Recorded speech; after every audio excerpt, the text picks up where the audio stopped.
October 14, 2021. A Thursday night in Dayton, Ohio. It was 9:47 p.m., and John was on his last pizza delivery of the night. He was tired, worn down, and thinking about the empty bedroom waiting for him back home, the one that used to belong to his little girl. 2 years had passed since she disappeared, and every knock on a door felt heavier than the last.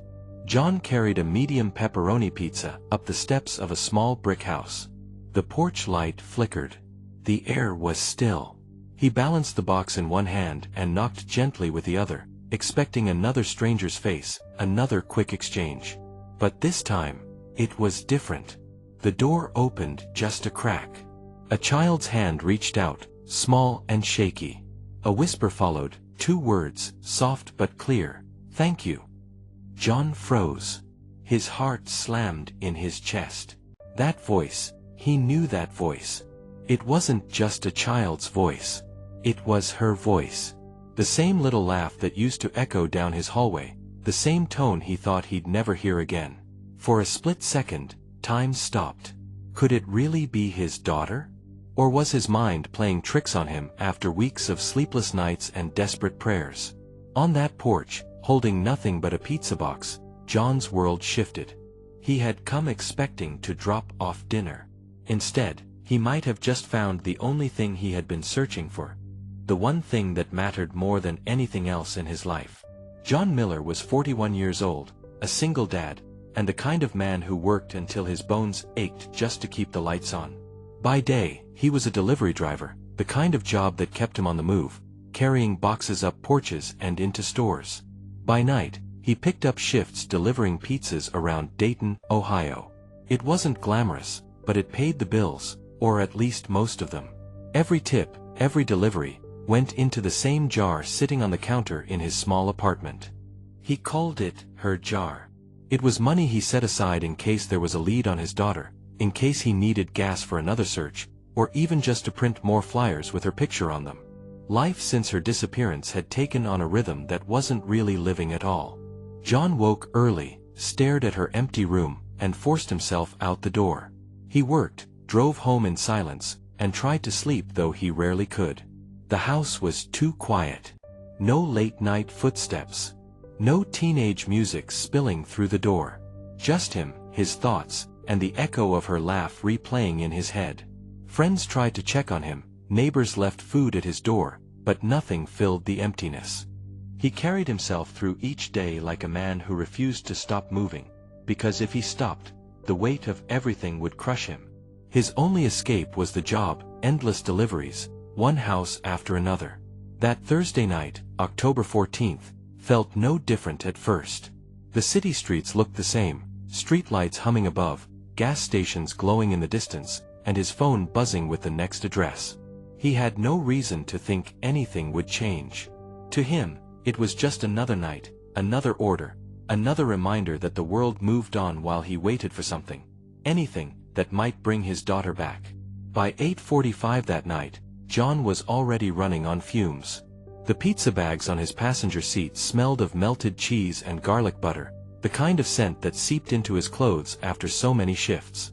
He tapped the screen on his phone to check the next order. The address was on the other side of town, tucked into a quiet neighborhood where streetlights were few and far between. It wasn't unusual.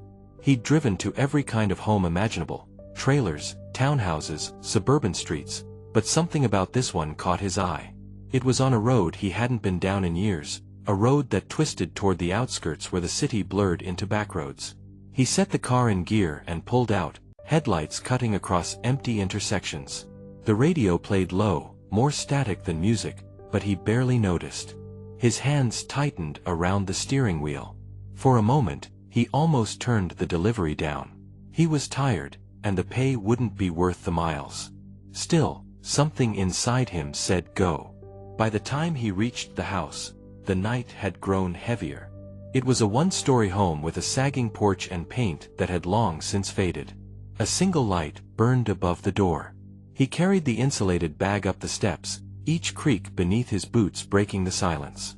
He knocked, expecting the usual, cash or card, a thank you if he was lucky, and then back to the car.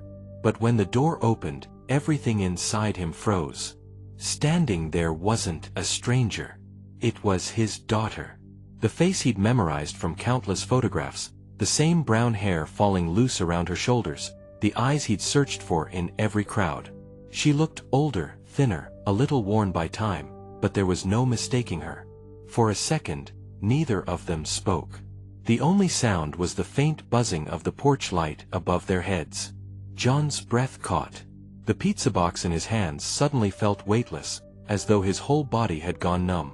After all the nights of waiting, after years of not knowing, here she was, standing in front of him, alive.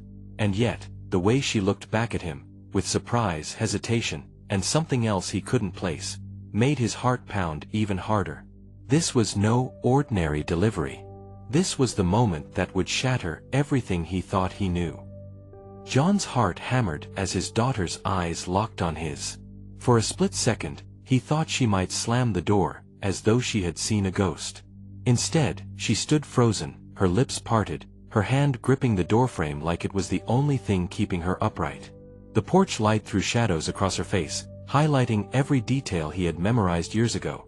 The curve of her jaw, the freckles near her cheek, the same uncertain stare she had as a child whenever she was caught doing something she shouldn't. He whispered her name before he realized the words had left his mouth. It was almost too soft to hear, but it landed heavy in the stillness between them. Her eyes filled instantly, a shimmer that caught the glow of the bulb above. She didn't move, but her chest rose and fell quickly, as if she were fighting for air. John felt the urge to drop everything and pull her into his arms, to close the gap of years that had torn them apart. Yet something in her face held him back, fear mixed with recognition, as if she wasn't ready, as if his presence carried danger he didn't understand. The pizza bag hung from his hand, the smell of pepperoni drifting upward, absurdly ordinary in a moment that was anything but. A voice called faintly from inside the house, muffled but sharp enough to make her flinch. Her shoulders tightened, and for the first time she stepped forward, blocking the doorway as though to shield him from whoever was inside. John's pulse quickened. He could see her fingers tremble at her side. She wasn't just surprised to see him, she was worried, guarding something, or someone. He forced himself to stay still, to breathe, though every instinct screamed to reach for her. His mind flooded with questions. Why was she here? Who was with her? And why did her expression carry both longing and dread? The night air felt heavier, every second stretching longer than the last. For John, this was the moment he had prayed for, yet the way she stood there, trembling in the doorway, told him that this reunion came with a cost he could not yet name. Before John could say another word, a man's voice echoed sharply from inside the house, demanding to know who was at the door. His daughter's eyes darted back over her shoulder, panic flashing across her face. She whispered quickly, almost pleading, telling John to leave, her voice trembling with urgency. John's chest tightened, but he stayed put, unwilling to walk away after finally seeing her again. The man stepped into view, tall and broad-shouldered, his expression immediately hardening when he noticed John standing there in a pizza uniform. He wore a plain t-shirt and jeans, his eyes narrow with suspicion. He pulled his daughter slightly behind him, not with care but with control, as though she was something to guard rather than someone to love. John's grip tightened around the pizza bag. His instincts as a father surged, yet he knew one wrong move could push the situation over the edge. The man crossed his arms, his tone low and confrontational as he asked why the delivery guy was still at his door. John struggled to steady his voice, trying to mask the storm inside. He told him he was just waiting for payment, but his eyes never left his daughter's face. She stood silent, caught between the two men, her hands clenched together as if she was bracing herself. The air between them grew heavy, tense enough to make every sound outside, the chirp of a cricket, the faint rumble of a passing car, feel louder than it should. John didn't miss the way the man looked at him, not just annoyed but protective of a secret. His daughter's body language told him everything he needed to know. She wasn't free, she wasn't safe, and the person keeping her that way was standing right in front of him. John finally set the pizza bag down on the porch, forcing his hands away from shaking. He spoke softly, almost like a plea, saying he didn't want trouble, just needed to do his job. The man's glare lingered before he finally shoved a few crumpled bills into John's hand and slammed the door shut. The lock clicked loudly, leaving John on the porch in silence, staring at the place where his daughter had just stood. The weight of the moment pressed down on him.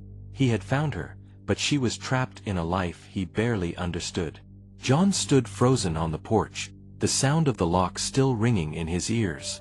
His chest felt hollow, but his mind was racing faster than it ever had before. For a moment, he just stared at the door, his reflection faintly visible in the glass. He thought about all the nights he had prayed for a chance like this, and now that it was here, he couldn't just walk away. His hands shook as he climbed back into his car, the pizza bag lying on the passenger seat like proof that this wasn't some cruel dream. He sat there, gripping the wheel so tightly his knuckles turned white, his breath shallow as he replayed the look on his daughter's face. Her eyes begging him not to leave, her body pulled back by a man who had no right to keep her. John knew he couldn't storm back in. That would risk everything. He needed help. His phone felt heavy in his hand as he dialed the local police, each ring making his heartbeat louder. When the dispatcher answered, his voice cracked, but he forced out the words. He told them his daughter had been missing for nearly 2 years, and tonight, by pure chance, he had delivered pizza to the house where she was being kept. He gave the address, his words steady now, driven by a father's determination. The dispatcher assured him officers were on the way. Still, every second waiting in that darkened street felt endless. He turned off his headlights, not wanting to draw attention, his eyes locked on the house where his daughter was. He imagined her inside, sitting in silence, maybe crying, maybe hoping he wouldn't give up. He whispered to himself that she would not be alone this time. Minutes later, the faint sweep of red and blue lights appeared down the road. His chest tightened with both relief and fear. This wasn't over yet. He knew the hardest part was still ahead. Officers stepped out quietly, moving with purpose, and John's world narrowed to that one front door. He clenched his fists, his entire body trembling as he prayed this night would end with his daughter finally walking free. The officers moved in silence, their flashlights cutting thin beams across the lawn as they surrounded the house.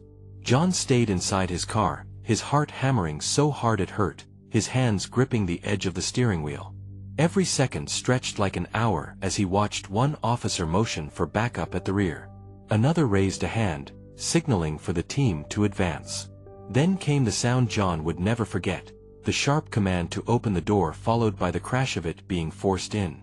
Shouts filled the night, the kind that carried authority and urgency. John's body leaned forward instinctively, his breath caught in his chest as if he were inside with them. Moments later, a struggle could be heard, heavy footsteps pounding across the floor, and then, above it all, a voice, a young girl's voice crying out. John's entire body shook. He pressed his forehead to the steering wheel, whispering her name through clenched teeth as if his words could somehow protect her. More voices followed, an officer calling for restraint, another confirming the suspect was in custody. Then the words John had prayed to hear. "We've got her." His door flung open before he realized he had moved. He stumbled toward the porch, his legs unsteady, his vision blurred with tears. And then she appeared, his daughter, led gently by an officer, her face pale, her eyes wide with both fear and relief. The moment her gaze met his, she broke free and ran into his arms. John dropped to his knees on the porch, wrapping her so tightly it was as if he was afraid she might vanish again. Neither spoke at first. Their cries were enough. He kissed the top of her head, whispering over and over, "You're safe now, I've got you, you're not going anywhere again." The street was alive with flashing lights, neighbors gathering in stunned silence, but for John, the world had narrowed to the warmth of his daughter in his arms. After nearly 2 years of searching, of sleepless nights, of unanswered questions, the unthinkable had happened.